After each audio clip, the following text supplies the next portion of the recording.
In the final months of his life, as Padre Pio grew weaker and the stigmata on his hands deepened, he told his confessor, Father Carmelo da Cesano, something that the priest never forgot.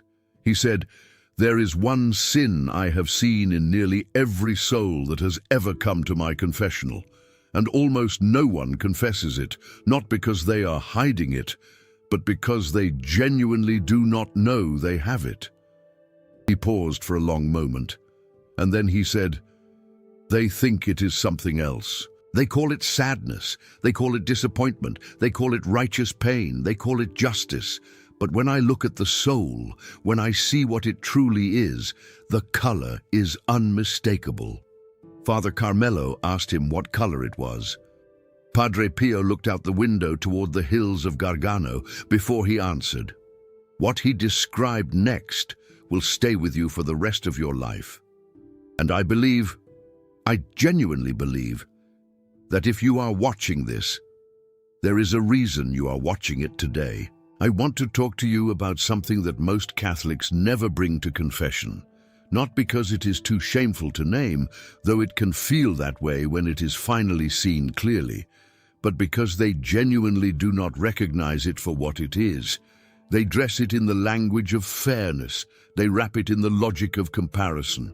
They justify it with years of sacrifice that seem to go unrewarded, while others around them appeared to receive what they had not earned, what they had not even tried for, what arrived in the life of someone else like a gift that was meant for a different address. If you have ever watched someone receive something you wanted, a marriage that held, children who thrived, a faith that seemed to cost them nothing and give them everything, a house that stayed warm while yours grew cold, and felt something shift in your chest that was not quite sadness and not quite anger, but something colder than both, something that kept very quiet records. This is for you. Padre Pio saw it. He saw it in hundreds of souls across more than 50 years of hearing confession, and he understood it not as a moral failure in the ordinary sense, but as a spiritual wound, one that most people were carrying without knowing it had a name. He called it envy. And before you close this and say you already know what envy is, let me ask you to stay, because what Padre Pio saw when he looked at an envious soul, what he described in his letters and in his confessional and in the private conversations recorded by those who knew him best, is not what most of us were taught envy was. It is older than that. It is colder than that. And it is far more common than any of us would like to believe. Let me tell you first what envy is not. Envy is not jealousy, though they are cousins. Jealousy says, "I want what you have, and I'm afraid of losing what I have." Jealousy is hot. It burns. It shows its face. Envy is different. Envy says, "I want what you have, and the fact that you have it, and I do not reveal something wrong about the order of things." Envy is cold. It does not burn. It does not show its face at all, which is precisely why it is so dangerous. Jealousy is a fire you can put out. Envy is a slow frost that spreads beneath the surface of the soul, millimeter by millimeter, year by year, until the soul that thought it was growing in faith and love and gratitude discovers that it has become, in the areas that matter most, completely frozen. Padre Pio wrote about this in a letter to his spiritual director, Padre Agostino Daniele, in 1913, a letter that still exists in the Capuchin archives at San Giovanni Rotondo. He called envy the only sin that mistakes itself for humility. He wrote, "The envious soul says to itself, 'I am nothing, I deserve nothing, God has forgotten me,' and it believes itself humble because it diminishes itself. But it is not humble, it is proud, because it has appointed itself the judge of what it deserves, and found God's distribution to be unjust." True humility does not keep accounts. I have read that sentence perhaps 100 times since I first encountered it, and every time I read it, something in me that has always thought of itself as humility has to sit very quietly and reconsider. Now hold on, because I'm about to tell you something about how this sin actually works in the soul, and it is going to change the way you understand your own prayer life, your own confessions, and possibly your own family history.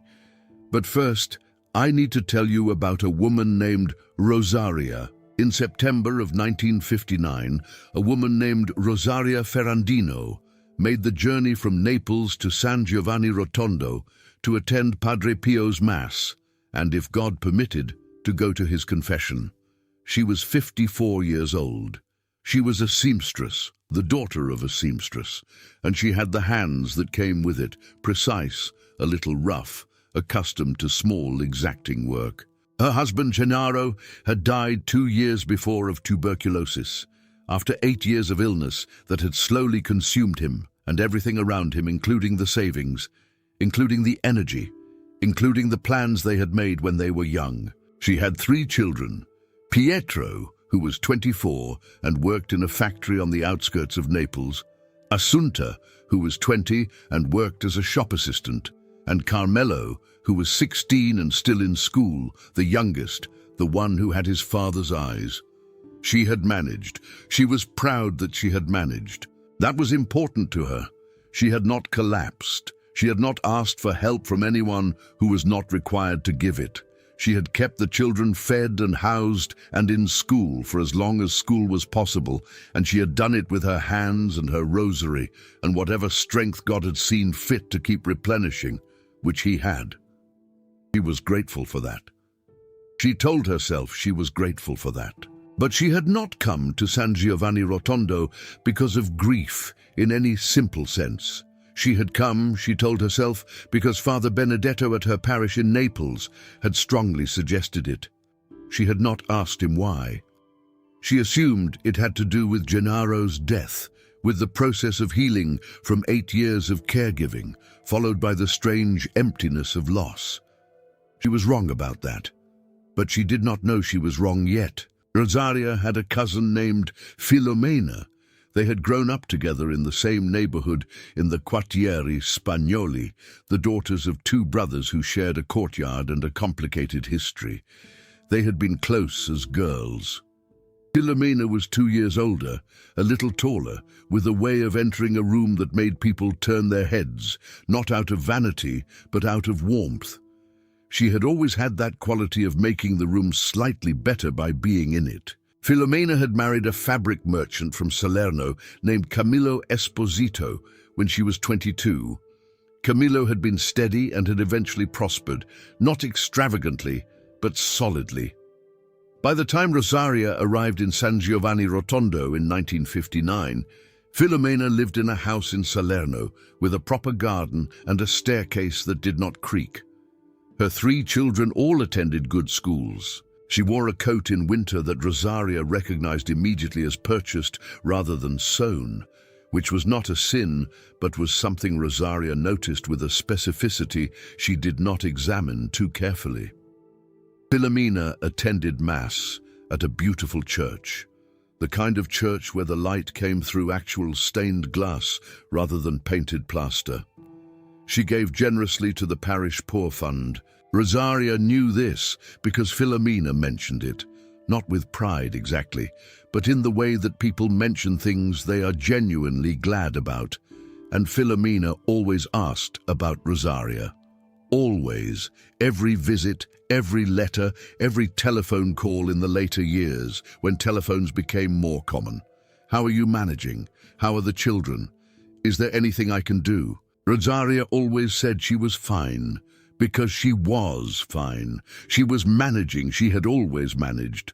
But something in Rosaria had been doing arithmetic for 22 years, an invisible accounting, a ledger that no one else could see, where every blessing that went to Filomena was carefully recorded alongside a corresponding entry about what Rosaria had worked for that had come out differently, harder, at a higher cost, or not at all. The column of Filomena's blessings was long and precisely maintained. The column of Rosaria's own blessings had never been opened. She had not thought to open it. The accounting eye was pointed in one direction only. I know exactly what that arithmetic feels like. When I was in my 40s, there was a woman in my prayer group at St. Osberg's here in Coventry, a lovely woman, genuinely devoted, the kind of Catholic who made the rest of us feel both inspired and slightly inadequate, whose prayers seemed to be answered with what felt like embarrassing regularity. A health concern would arise, and within a week she would report improvement. A family difficulty would surface, and within a month the difficulty had resolved.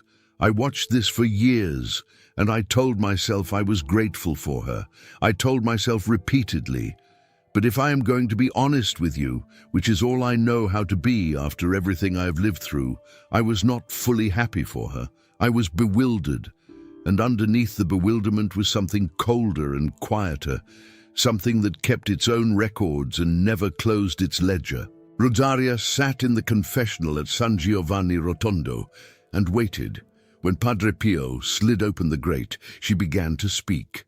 She told him about her grief, about Gennaro, about the long years of his illness, about managing alone with 3 children. She did not mention Filomena. She had not thought of Filomena as relevant to this confession. And then Padre Pio said, very quietly, in the Pietrelcina dialect that she could understand, because it was close enough to her own, "And your cousin, how is she?" Rosaria went completely still. She had not mentioned having a cousin. She had not said Filomena's name. No one at the confessional had heard it. She asked him how he knew. He said, "Because she is in your soul. She has been there for a very long time, and she is not the problem. The problem is what grew around her." He told her that he could see the color of what she was carrying.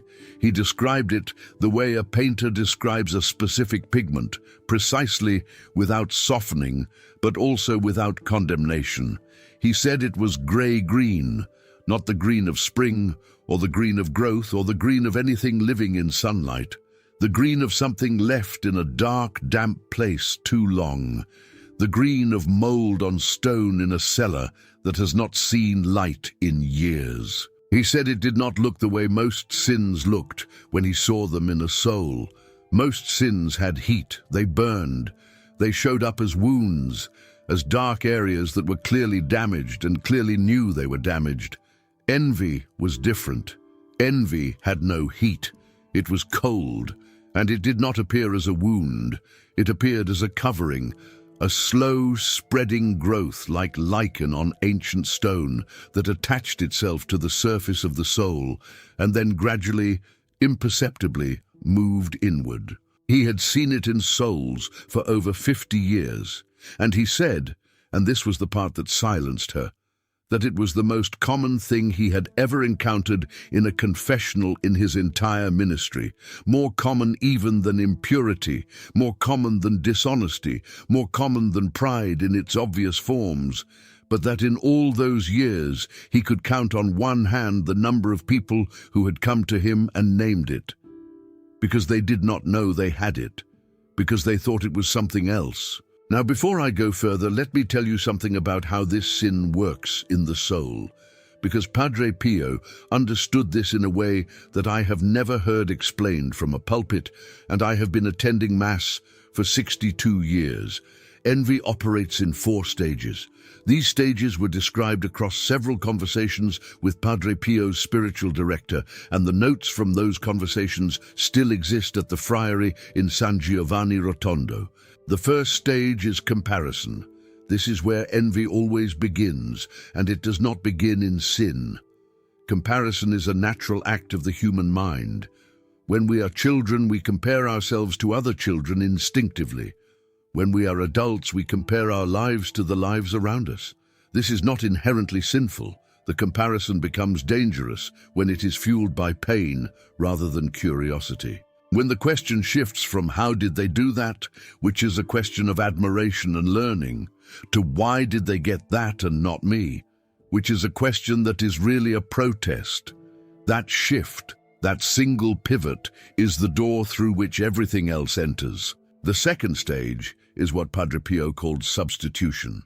This is the stage most people are living in without knowing it, and it is the stage at which the external life can appear completely intact, while the interior life is slowly being restructured. At the substitution stage, the natural movement of love, which flows outward toward others, is gradually replaced by the movement of accounting. Instead of flowing toward others with warmth and generosity and genuine interest, the soul begins to calculate what they have, what I do not have, what I have given, what has not come back, what I deserved and did not receive, what arrived at someone else's address. The soul is still performing all the external acts of devotion. Rosaria was still going to Mass every Sunday without fail. She was still praying her rosary. She was still raising her children in the faith, still caring for the sick Gennaro through 8 years of illness, still managing everything that needed managing. But underneath all of that, the arithmetic was running constantly, day and night, without rest, without ever producing a balance that satisfied it, because arithmetic of this kind is not designed to produce a balance. It is designed to feed itself. The third stage is closure. This is the stage that most directly affects a person's prayer life, and it is the stage that Padre Pio was most concerned about, because it is the stage at which the soul's capacity to receive grace is substantially compromised. He was very specific about this. He did not say eliminated. He said compromised. Grace continues to be offered. God does not stop. But an envious soul at the third stage is turned inward. It is facing its own ledger. It is looking at its own arithmetic. And Padre Pio used an image that I find extraordinary in its clarity. He said that grace enters a soul the way light enters a room.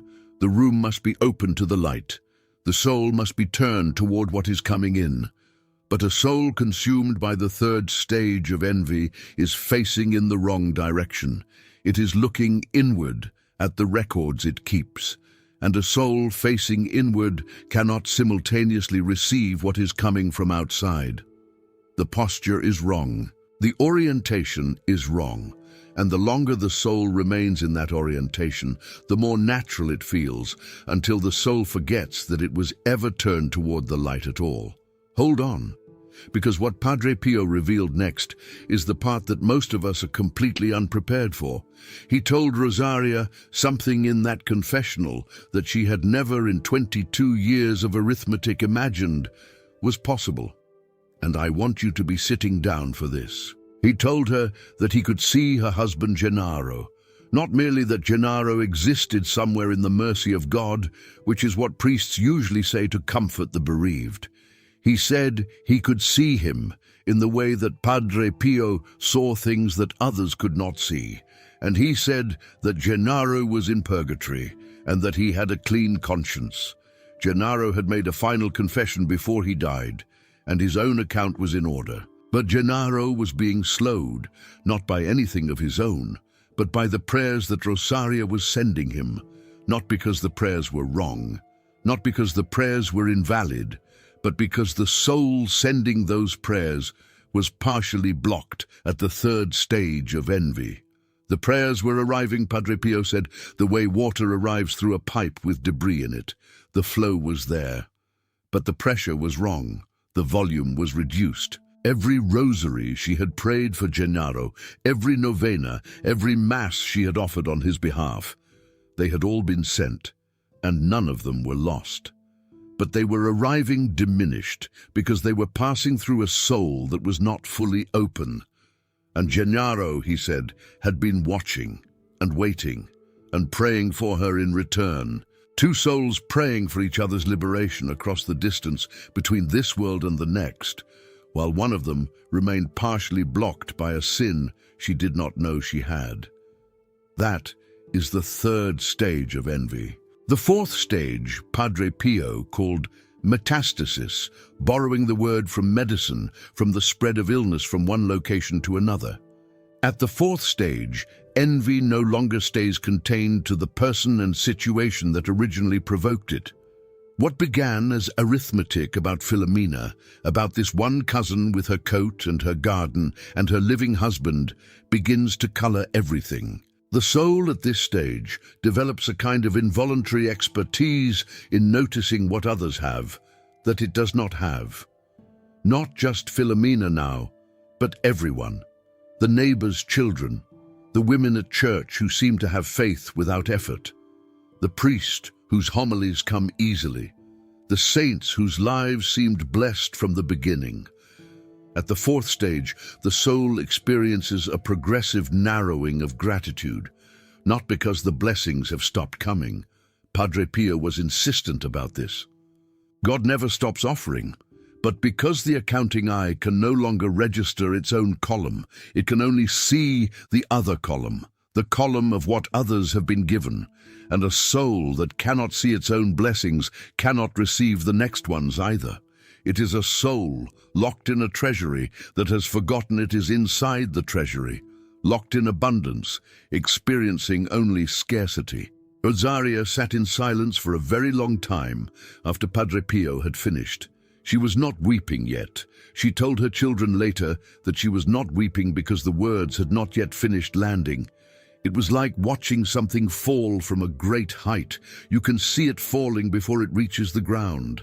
And then, very quietly, she asked him, "When was the last time I thanked God for Philomena?" He said, "You have never thanked God for Philomena. Not once in 22 years. You have prayed for Philomena. You have wished her well when asked.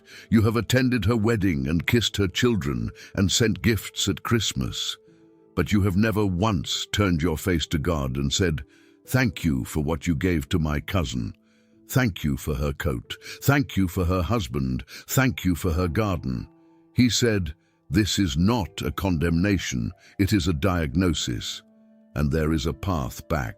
Let me tell you something most people do not realize about envy. Something I wish I had understood 30 years ago. Envy is not the opposite of love. It is love's corruption. It begins, in almost every case, from a place of genuine and legitimate longing. Rosaria did not envy Philomena because she was a cruel or a petty woman. She envied her because she had wanted the same things: a marriage that lasted, a house with warmth, children who could rest a little from worry. And she had worked for them, prayed for them, and they had come to her differently, harder, at a higher cost than she had expected, and in a different form than she had imagined. The longing was real, the pain was real, the sacrifice was real. The sin was not the longing or the pain or the sacrifice. The sin was what happened when the longing turned away from God and turned toward the ledger. When the question changed from "Lord, can I also have this?" to "Lord, why did she get it and not me?" That shift, that single turn, is the door through which envy enters. And it is the quietest door in the soul. It does not announce itself. It does not arrive with the obvious heat of lust or the visible damage of anger. It arrives like a morning chill, so gradual that you are already cold before you notice you are shivering.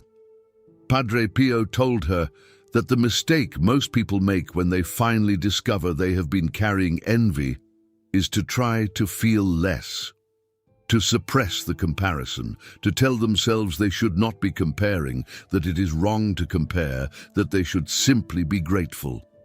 He said this does not work. You cannot push a river out of your way by standing in it and pushing back. The current is stronger than your arms. What works, the only thing that works in his experience across 50 years of hearing confessions, is not to stop the feeling, but to convert it.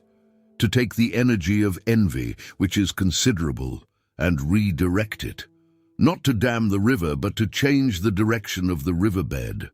A tree cannot be pushed from your path, but it can be uprooted and replanted in soil where it does something different. This changed everything for me, I can tell you that honestly. I had spent years trying to feel less aware of what others had, less comparative, less conscious of the accounting, and the less I tried to feel, the more precisely I felt it. What I needed was not suppression, but conversion. He gave Rosaria a practice for this conversion. He called it the correction of the accounting eye, and it is what I am going to give you now. The first practice: name the specific person, not in the general direction of the sky, not in the vague interior confession of "I sometimes struggle with envy," which is too shapeless to be healed. Specifically by name, with the specific blessing that opened the wound. I envy Filomena Esposito of Salerno because she has a warm house and a husband who lived, and children who do not carry the weight that mine have had to carry. Name the person, name the blessing, name the wound underneath. Because envy is always over something that hurt you. You do not envy what left you cold. You only envy what you wanted. And in most cases, what you wanted was something entirely legitimate, something you had every right to long for, something that was genuinely good and genuinely yours to desire. The wanting was not the sin. The wanting was love, pointing at what was good. The sin was what happened when the wanting turned sour, when it curdled from longing into accounting. So name the wound, not to wallow in it, but to bring it finally into the light where it can be seen for what it is and handed to the one who can actually address it. The second practice: list 3 things that the other person's blessing has made possible in the world, not what it has taken from you, what it has given through them. Philomena's prosperity had allowed her to contribute generously to her parish poor fund. It had allowed her to raise her children without the constant shadow of financial fear. It had allowed her to be the cousin who, when she visited Rosaria in Naples, sometimes quietly left an envelope on the table, which Rosaria had always accepted with dignity and never fully acknowledged receiving. Philomena's blessings had not remained with Philomena. They had moved through her outward into the world. The blessings given to others are not removed from the economy of grace. They are circulating, they are working. And the soul that learns to see this begins to understand that the distribution it has been resenting was never the zero-sum game it appeared to be. The third practice: pray specifically for the continuation of that person's blessing.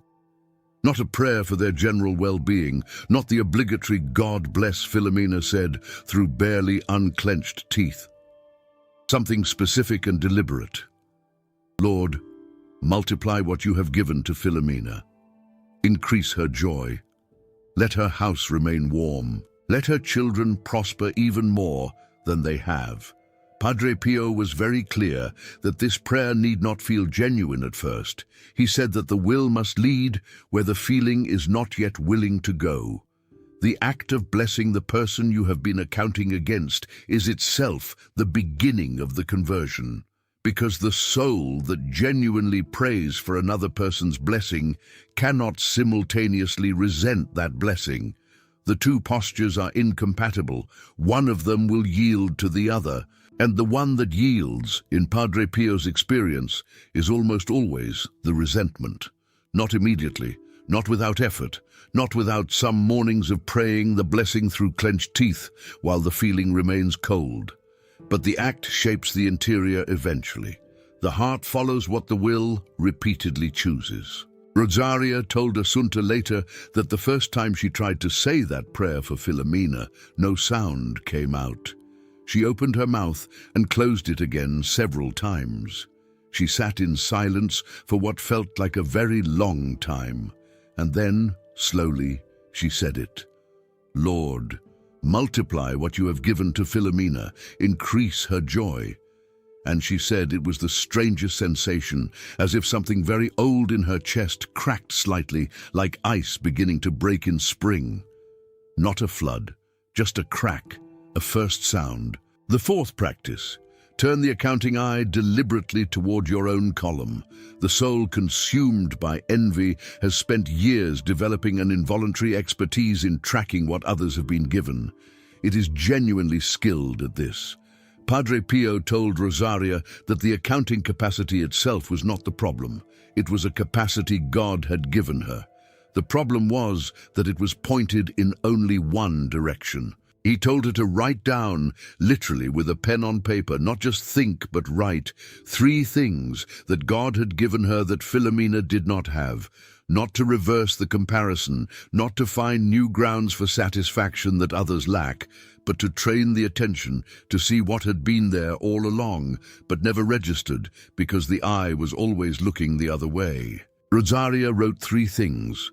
The first one surprised her when it arrived. She wrote, "God gave me Pietro," her eldest son, who had his father's hands and his grandmother's patience, and who, in the 2 years since Gennaro's death, had become the kind of man who noticed when someone in a room was suffering before they said a word, who could sit beside you in silence in a way that was not absence, but presence. Philomena's sons were fine men, she was sure of that, but they were not Pietro. And she had never, not once in 22 years, looked at Pietro that way. She had loved him, worried for him, prayed for him, but she had never consciously thanked God for him as a specific blessing given to her and not to someone else. She had been too busy with the other column. The second thing she wrote was her faith. Not faith as a possession, not something she could claim credit for, but faith as a companion that had refused to leave her even when she had given it very little reason to stay. It had endured 8 years of watching a man she loved disappear incrementally. It had endured the emptiness afterward. It had endured the arithmetic, the cold accounting, the years of quietly keeping records against God's decisions. And it was still there. Not because she was strong, because it kept holding on to her from the other side, even when she was not holding on to it. That was not nothing. That was not a small thing to have been given. The third thing she could not write immediately. She sat with the pen for a long time, and then she wrote, "I know what things cost." She did not explain further, but she knew what she meant. Philomena's life had been softer, and softer lives are genuinely good, and she wished Philomena the softness with something closer to real warmth than she had managed before. But there was something that hard lives give you that soft lives cannot. A knowledge of weight, a gravity, a capacity for presence in the dark that you only develop if you have spent time there. Rosaria knew what things cost because she had paid the full price for most of them. And that knowing, as she sat with the pen in her hand, was not compensation, it was not a trade, it was not what she would have chosen if she had been writing the plan herself. But it was real. It was hers. And God had given it to her not as cruelty, but as a kind of trust, the trust placed in a person who can carry what most cannot. The fifth practice, and this is the most important one, is confession. Bring the envy to the sacrament by name. Not in the general direction of sometimes I feel jealous. By name, I envy this person. I have been envying them for this long, for this specific blessing. And underneath the envy is this wound, which I am now willing to name and to lay down. Padre Pio said that envy, named specifically and completely in the sacrament of confession, was one of the fastest healing wounds he had ever witnessed. Because the moment it was named clearly, the soul could see it for the first time in the light. And what can be seen in the light can be brought to the physician. The gray-green growth that Padre Pio saw in souls does not survive the light. It requires darkness. It requires the anonymity of the unnamed, the unexamined, the thing called by a different name. Confession is light, and the naming of it specifically is the act of turning on the light in a room that has been dark for years. In the last few minutes, you have encountered something that most people spend decades carrying without a name for it. You have seen what Padre Pio saw in the confessional, a cold, gray-green growth that almost no one ever brought to him by name, not because they were hiding it, but because they did not know what it was. You have seen how it spreads across 4 stages. You have seen what it does to prayer, what it does to the channel through which grace is trying to reach you, what it does to the prayers you send to those you love who have gone before you. And you have heard 5 specific practices for the conversion of the accounting eye. These revelations were not gathered easily. They come from letters, from confessors' notes, from testimonies gathered across decades by people who understood that what Padre Pio saw in souls was never meant to remain hidden from the souls who needed it. The super thanks button below this video is not simply a financial gesture. It is you saying that these truths need to keep reaching the people who are carrying grey-green ledgers and do not yet know it. People who are praying faithfully and receiving less than they should because the channel is narrowed and no one told them why. You are not merely a viewer. You are the reason these revelations keep moving. Rosaria returned to Naples changed in a way that was not immediately visible to anyone who knew her. The arithmetic did not stop overnight. Habits of mind built over 22 years do not dissolve in a single confessional, even a confessional at San Giovanni Rotondo. What changed was her relationship to the arithmetic. She began to notice it when it started. This had never happened before because the accounting had always been running, and you do not notice what has always been running. It's only when something starts and stops that you become aware of it as a distinct process. She had asked God, in the days after her confession, to let her see when the accounting eye turned toward the wrong column, and he did. She would notice the exact moment. Sometimes it was as simple as hearing Filomena's name in a letter. Sometimes it was seeing a woman on the tram in a coat that was clearly purchased rather than sewn, when the eye began to turn. And when she noticed it, she had a choice. She did not always make the right choice. She told her daughter Assunta that there were many mornings when she prayed the blessing for Filomena through clenched teeth, and she believed it counted anyway, and she was not certain it produced immediate warmth in her chest, but it produced something else, a kind of integrity, a keeping of the practice even when the feeling was absent. And slowly, the feeling began to follow. 4 years later, in 1963, Filomena's husband Camillo died unexpectedly of a heart attack at 58, and Rosaria went to Salerno immediately. She did not go because it was expected. She did not go because the arithmetic of obligation required it.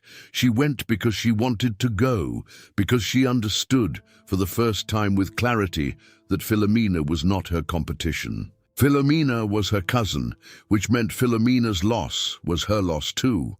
And the pain in Filomena's house was pain that she could sit beside, because she knew exactly what it felt like to sit beside that kind of pain. She sat with Filomena for 3 days.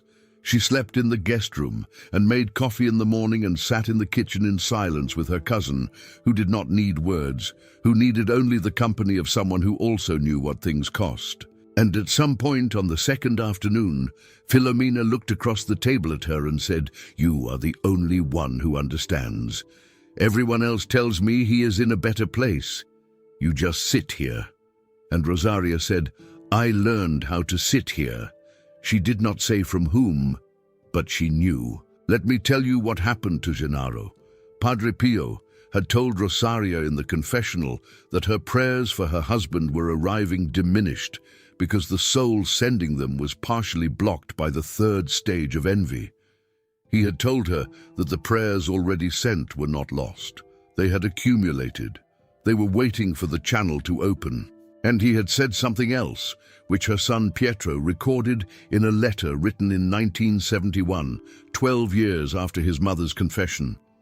Padre Pio had told her that Gennaro was aware, that souls in purgatory can perceive, in a way we cannot fully understand from this side, the spiritual state of the souls who are praying for them, and that Gennaro had been watching Rosaria for 22 years, not with impatience, with love. He had been praying for her from his place in purgatory to be freed from the thing that was narrowing her, at the same time that she was praying for him to be freed from whatever was slowing his passage. He was praying for her to be freed from the thing that was slowing her prayers. 2 people who had loved each other through 30 years of marriage and 8 years of illness, still looking for each other across the distance between earth and the next life, still praying in each other's direction, still reaching. Pietro's letter describes what his mother told him in the final years of her life. She said that after the confession, after the practices began, she felt the prayers differently. Not immediately, but gradually. She said it was as if a weight had been lifted from the praying, as if the channel had been cleared, as if the water was running at the right pressure again. She said she could not prove it, but she could feel it. And Padre Pio had told her that when the time came for Gennaro's release from purgatory, she would know, she would feel it as a warmth that had no explanation from the outside. Pietro recorded that his mother told him this warmth came one afternoon in October of 1961, 2 years after her confession, while she was sitting by the window sewing. She told him she set down her sewing and wept for a long time, and then felt completely quiet, the way a room feels after a storm has passed through it. She said she did not know for certain, but she believed. Rosaria died in 1979 at 74. Assunta was with her. Assunta told Pietro afterward that on the last day of their mother's life, she said something that Assunta had written down immediately and never forgotten. She said, "Tell Filomena I am grateful. Tell her I was always grateful. I just did not know it yet." Filomena had died 3 years before, but Assunta understood what her mother meant. "I want to ask you something before we close, and I am asking you to be honest, even if only with yourself. When you examine the posture of your prayer, when you sit quietly with the arithmetic of your life, is there a ledger? Is there a column you have been maintaining carefully, precisely, for years, tracking what went to someone else that you had wanted? Is there a name attached to that column? Is there a gray-green cold in some part of your interior that has been there so long you stopped noticing it, that you have been calling by other names? Sadness, disappointment, righteous pain, justified grievance, because envy felt too small and too shameful a word for something that has been running for so long and has been fueled by things that were genuinely real. If there is, I want to tell you something with the full weight of everything I have lived and everything I have learned from what Padre Pio left behind. The gray-green growth is not permanent. The ledger can be closed, not by willing it shut, not by feeling less, but by turning the accounting eye deliberately toward the other column, the one you have never opened, the one where God has been recording what He gave you while you were busy keeping records of what He gave to someone else. There is more in that column than you know. There is far more than you have ever looked at, and the person whose name is at the top of your ledger is not your competition. They are your cousin, and God loves you both. Write ledger in the comments if you recognized yourself anywhere in this video.